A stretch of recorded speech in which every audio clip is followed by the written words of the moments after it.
Le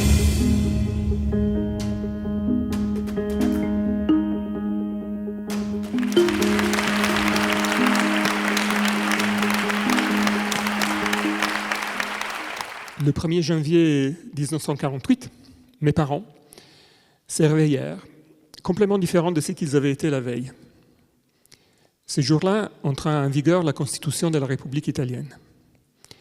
La veille, mes parents étaient des sujets, le lendemain, des citoyens. Et il s'agit, j'attire votre attention sur ce point, d'une véritable transition métaphysique. Ils sont juste réveillés, mais tout a changé pour eux. Mais c'est un travail philosophique qu'il y a derrière. L'œuvre de l'Assemblée constituante était un véritable chantier philosophique. Alors la philosophie, elle est beaucoup de choses, la philosophie académique en particulier, mais je dirais que la philosophie, c'est essentiellement deux choses.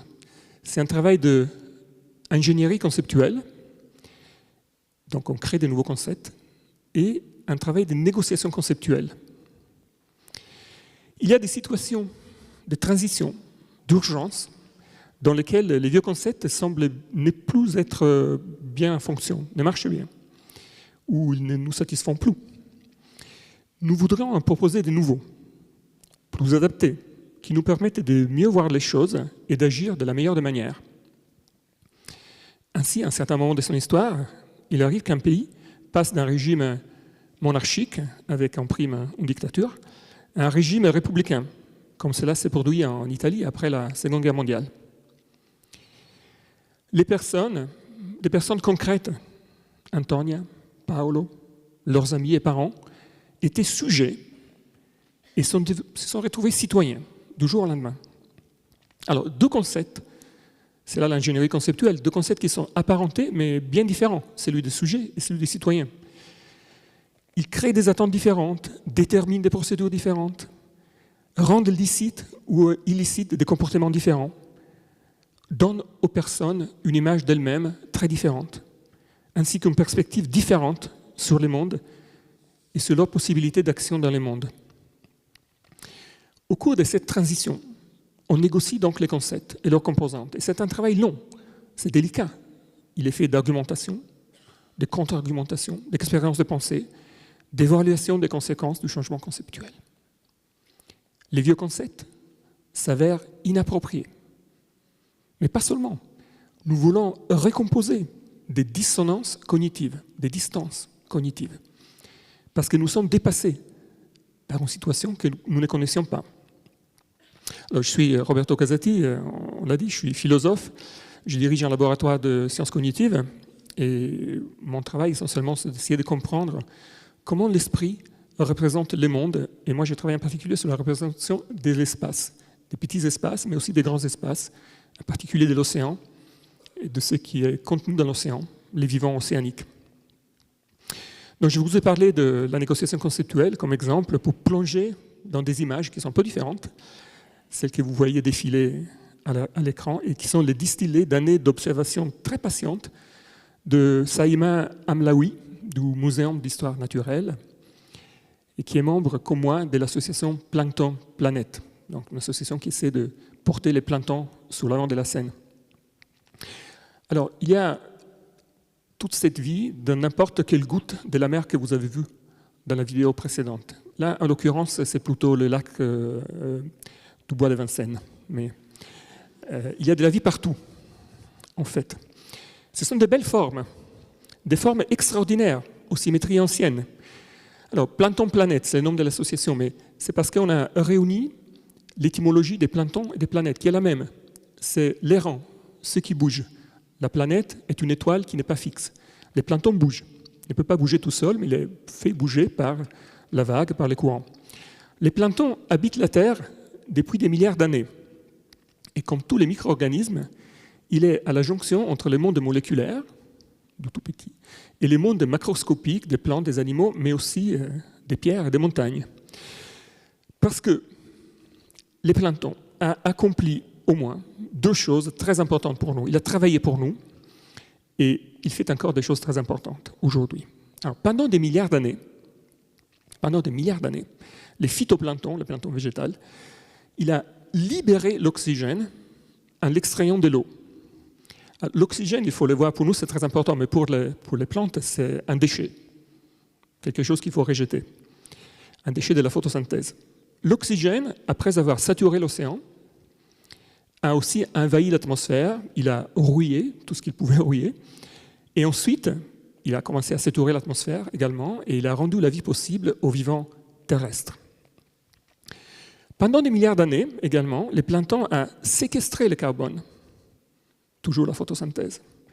Et en sédimentant, il a produit des choses très différentes, d'immenses montagnes, les falaises d'Étretat, c'est du plancton, la pierre des Paris, le Parthénon, c'est du plancton. Et aussi des tout immenses gisements d'hydrocarbures, le pétrole. Le plastique qu'il y a partout aujourd'hui, c'est du plancton. La micro-échelle du temps rejoint ici l'échelle des aires géologiques. Il est trop petit, il est trop lointain, il agit sur une échelle trop longue. Nous sommes cognitivement, émotionnellement déconnectés du plancton. On est déconnectés du plancton. Je pense qu'une façon de nous rapprocher du plancton est d'exprimer de la gratitude à son égard. Alors il faut savoir que nous brûlons chaque année 1 million d'années de production planktonique de pétrole. Chaque année, on brûle du pétrole que le plancton a pris 1 million d'années à former. Le plancton a créé l'infrastructure de la vie et de notre société. Comment exprimer notre gratitude à l'égard du plancton? Alors, j'utilisais le terme du travail, parce qu'aujourd'hui, on utilise un terme totalement différent, qui est celui de service. On dit que les planktons, en séquestrant du carbone, en libérant de l'oxygène, nous rend la planète un service écosystémique. Mais pourquoi parler de service, de servitude? Là, il y a une négociation conceptuelle à faire. Si le plancton est émotionnellement distant, invisible à l'œil nu, étranger par sa figure, un cousin trop éloigné sur l'arbre de la vie, on peut le voir quand même comme compagnon de voyage en rendant saillante une catégorie différente que celle des services, la catégorie de travail. Car c'est une catégorie qui, pour nous, ou de moins pour ceux qui vivent de leur travail, qui comporte un riche ensemble d'images et de concepts, des possibles inférences, des projets. Et c'est cela, en fait. Les travailleurs ont des droits qui sont définis et protégés par les droits du travail. Alors, je déclare solennellement ici, devant vous, le moment est venu de fonder les syndicats du plancton, qui s'engageraient à promouvoir la dignité du travail accompli infatigablement par la multitude d'individus et d'espèces qui font partie du plancton. J'en reviens à la Constitution italienne. Selon son article 1er, l'Italia è una repubblica democratica fondata sul lavoro. L'Italie est une république démocratique fondée sur le travail. L'article 1er. Je pense que c'est une formulation extraordinaire. Elle est fondée sur le travail, non pas sur les privilèges, sur la richesse, sur le nom des familles, sur l'appartenance religieuse, sur le travail. C'est le travail qui définit les citoyens. C'est la possibilité d'exprimer leur existence à travers le travail qui a fait de mes parents des citoyens. C'est le travail qui rend notre vie digne. Et la dignité du travail, pour nous tous, dans beaucoup de pays, c'est manifeste. Là, j'ai fait une liste parce qu'elle est importante. Congés payés, le respect des horaires de travail et des temps de vie, le fait que les enfants ne doivent pas travailler, les salaires minimums, congés de maternité et de paternité, repos hebdomadaire, les contrats à durée indéterminée, principe de non-discrimination, mesures de sécurité, protection contre le harcèlement, les intimidations, les licenciements arbitraires. Ce sont toutes des choses qui nous semblent presque acquises, mais qui naguère encore étaient tellement impensables qu'elles nous supplient aujourd'hui de rappeler qu'il s'agit au fond de conquêtes fragiles, même pour nous. L'impensable, c'est ce que font les philosophes. Les philosophes cherchent à penser l'impensable. Il était impensable, il y a un siècle, que les femmes puissent voter. Ma mère, qui à l'époque était une gamine, quelques mois après s'être réveillée citoyenne, a accompagné sa grand-mère qui votait pour la première fois. Et sa grand-mère tenait à que ma mère partage ces moments très importants pour les femmes. L'impensable.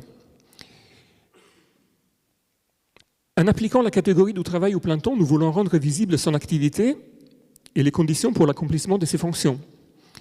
Lui montrer notre reconnaissance, même si aujourd'hui un syndicat du plein temps, du vivant invisible, est hors de notre horizon intellectuel.